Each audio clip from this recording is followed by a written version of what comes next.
Hello and welcome to Bright Wings, children's books to make the heart soar. I am your host, Charity Hill. The purpose of this conversation is to help mothers and fathers identify books that will liberate their children to embrace truth, goodness, and beauty. Well, hello. It's been a while, but I have not forgotten you.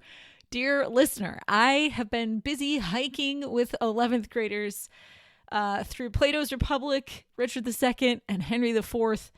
We managed to make our way through Aristotle's Nicomachean Ethics and Aquinas' Questions on Happiness from the Summa. And today we just discussed the first book of Augustine's Confessions. So I have been busy and reading and teaching. Oh my goodness. So intensely. But I've also been reading middle grade fiction. And so I haven't forgotten you. I have just simply been unable to gather any other thoughts. And I don't want to record if I'm not thoughtful. So there you have it. That's what I've been up to since my last podcast. I hope that you have been finding good books for your children. I wanted to just let you know a little bit what has been happening. And then share with you that my students and I, in fact, the whole high school in January, we read Viktor Frankl's Man's Search for Meaning and an article by Robert Spaemann called Education as an Introduction to Reality.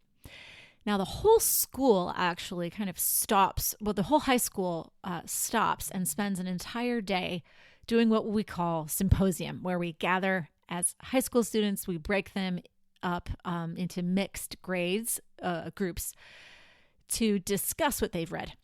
Prior to the big discussion day, they've had a chance to write in preparation for their conversations with each other. Also, a beautiful thing that's included in this day of reflection, besides good food, or pretty good food, is that the high school teachers, the literature teachers in the high school were asked to give talks to model for the students their own kind of panel presentations.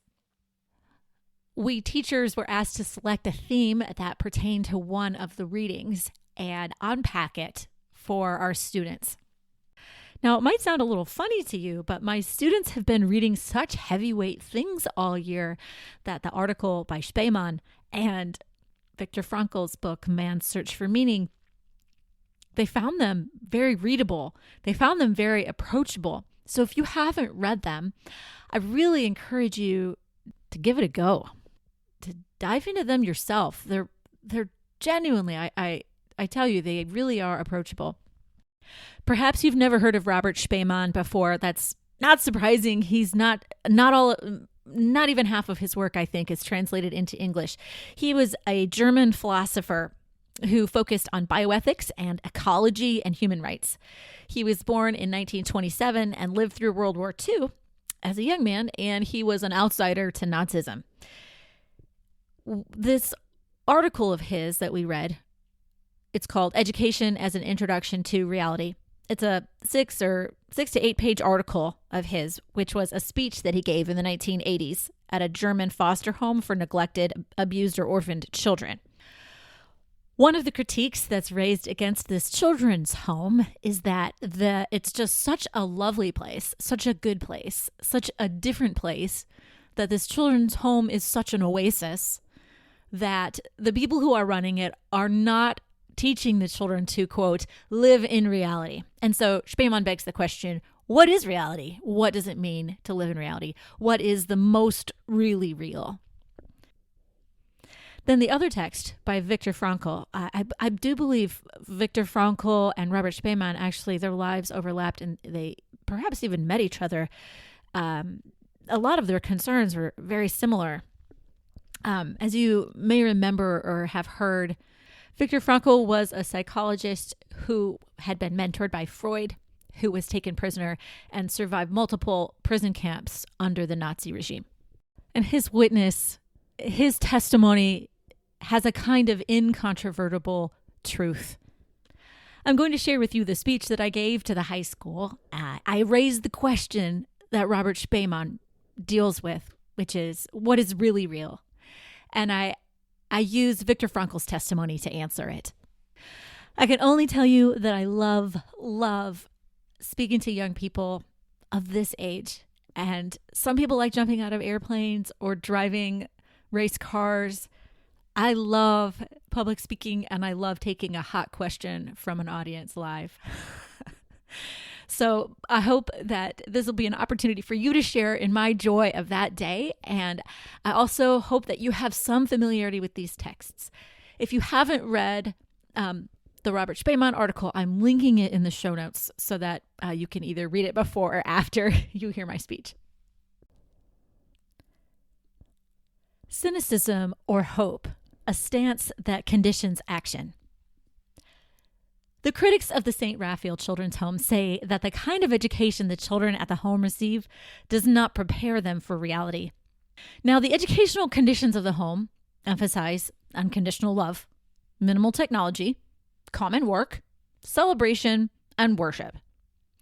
But the critics shake their heads and say, you're just not living in reality. I wonder if you have ever been confronted by a similar critique. Oh, you go to that school? Truth? Goodness? Beauty? Are you living in a bubble? When are you going to face reality? The truths which Viktor Frankl and Robert Spaemann highlight are not only philosophical, they are certainly experiential. They raise questions which demand an answer with our lives. In this same spirit, I want to examine our philosophical assumptions because these assumptions impact our actual experience.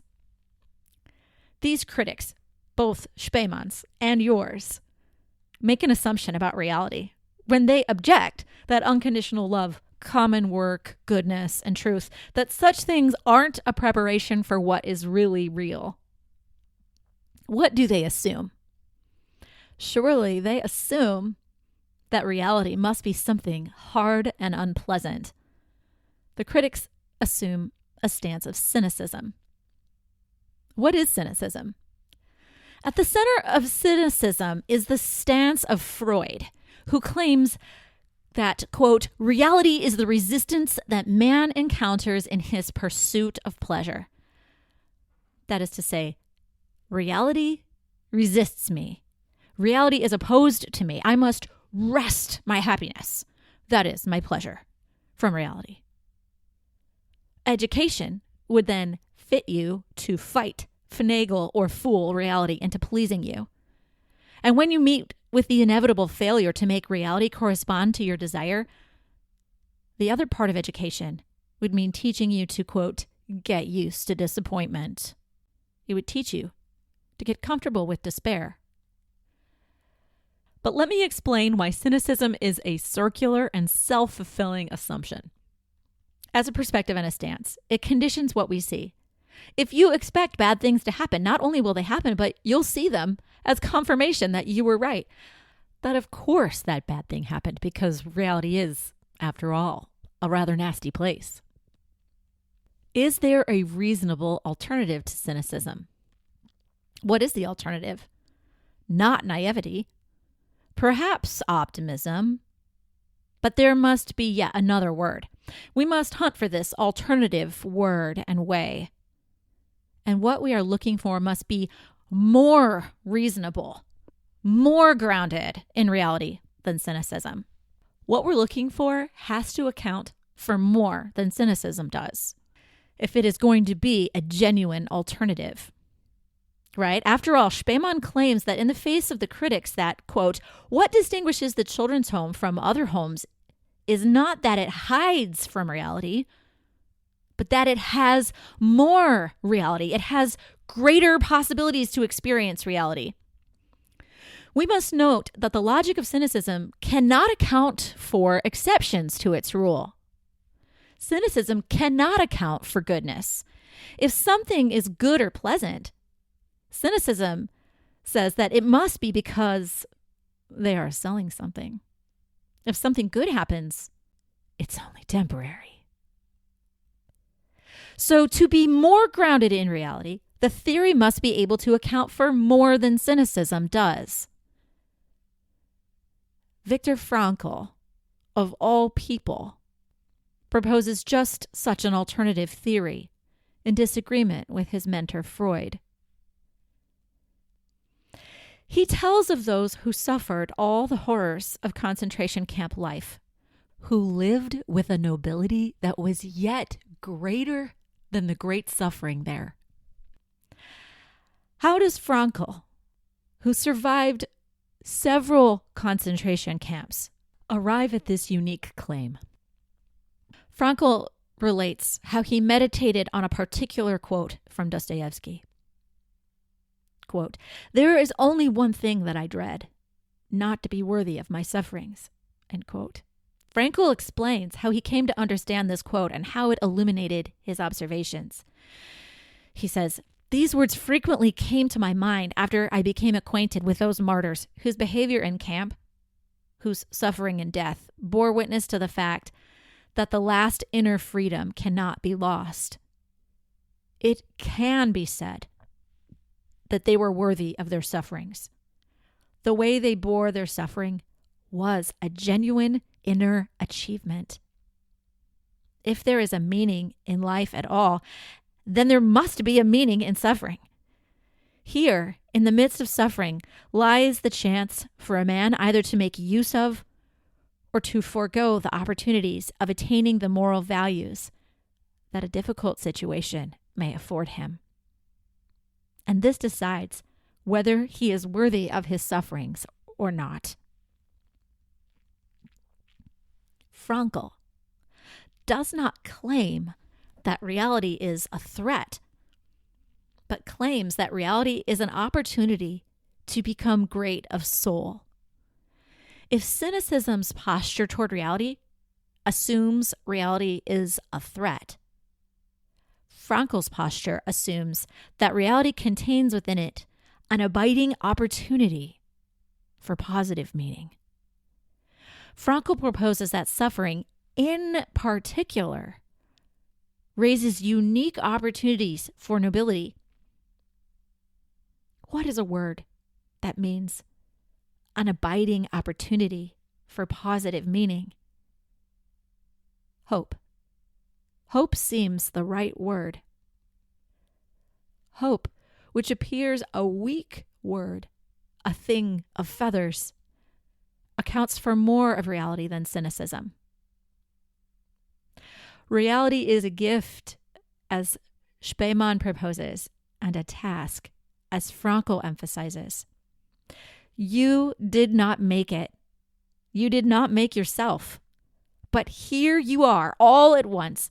All you are, your possibilities and limitations, the opportunities and limitations of this time in history, you did not choose and cannot control. All you have, your blessings and your sufferings, are entrusted to you and placed into your hands. What will you make of it? Please feel encouraged to rely on Frankl's insight that any circumstances can be opportunities to grow in greatness of soul. Again, I just want to let you know I've posted the link to the Spaemann article in the show notes, and a link as well if you would like to purchase through my bookshop website a copy of Man's Search for Meaning.